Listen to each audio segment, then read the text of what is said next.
জাজিৰ লিচুৱে আকৰ্ষণ কৰিছে উজনি নামনিৰ বাটৰুৱাক।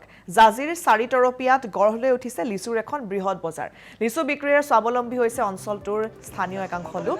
লিচু বিক্ৰী কৰি উপাৰ্জন কৰিছে প্ৰায় 20ৰ পৰা 25,000 টকা।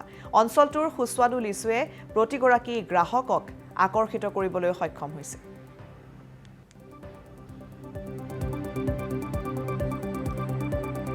এই সন্দৰ্ভত আমগুৰিৰ পৰা নৱ চেতিয়াৰ এক প্ৰতিবেদন আগবঢ়াইছে।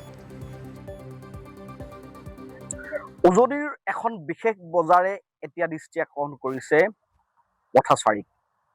শিৱসাগৰ জিলাৰ জাজিৰ 37 নং ৰাষ্ট্ৰীয় ঘাইপথৰ ওপৰত এতিয়া সুন্দৰ এখন বজাৰ গঢ়ি উঠিছে, যিখন বজাৰ হৈছে লিচুৰ বজাৰ।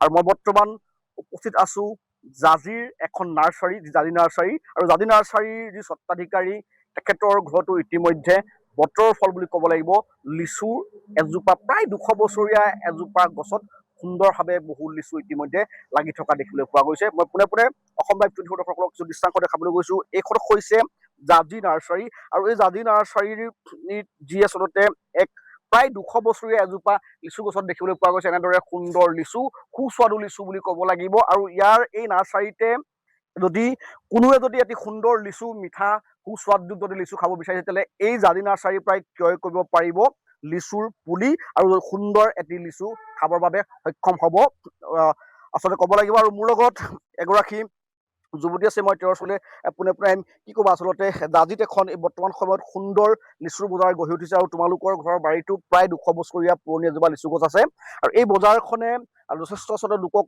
যুৱকসকলক ইতিমধ্যে উপকৃত কৰিছে বুলি ক'ব লাগিব। কি ক'বা তুমি লিচুৰ বজাৰখনৰ বিষয়ে?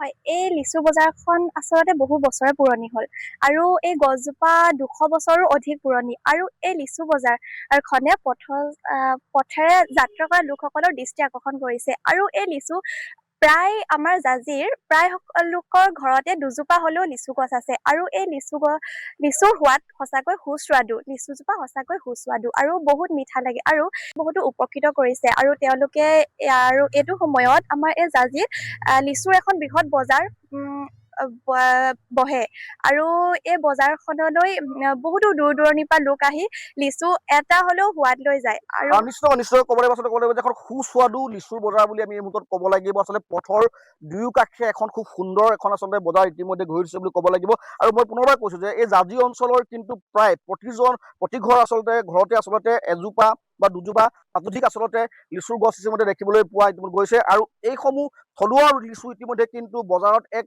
সুন্দৰ আচলতে সমাদৰ লাভ কৰিছে বুলি ক'ব লাগিব। মোৰ লগত জাজি নাৰ্চাৰী স্বত্বাধিকাৰী আছে, মই তেওঁৰ ওচৰলৈ পোনে পোনে যাম, তেওঁৰ ভাষ্য মই আচলতে গ্ৰহণ কৰিম। কি ক'ব আচলতে আপোনাৰ বাৰীতো এজোপা খুব সুন্দৰ লিচু, বা তাত আমি দেখিছো ইতিমধ্যে লিচু লাগি আছে থোপে, আৰু আপোনাৰ নাৰ্চাৰীত দেখিবলৈ পোৱা গৈছে খুব আচলতে উন্নত মানৰ আচলতে লিচুৰ পুলি বা গছ আমি দেখিবলৈ পোৱা গৈছে। কি ক'ব আপুনি লিচুৰ এই বজাৰখনৰ সম্পৰ্কত, কি ক'ব আপুনি? জাজিয়ে ক'বলৈ গ'লে পোনপটীয়াকৈ জাজিয়ে বজাৰখন অতি পুৰণি বজাৰ, আৰু ইয়াৰ গছখিনিও তাতোতকৈ পুৰণি লিচু গছ হয়। আৰু প্ৰত্যেক মানুহৰ ঘৰতে বোলক 10জোপা 5জোপাকৈ ইত্যাদি কৰি আমাৰ ঘৰতো আপোনাৰ 4জোপা লিচু গছ আছে।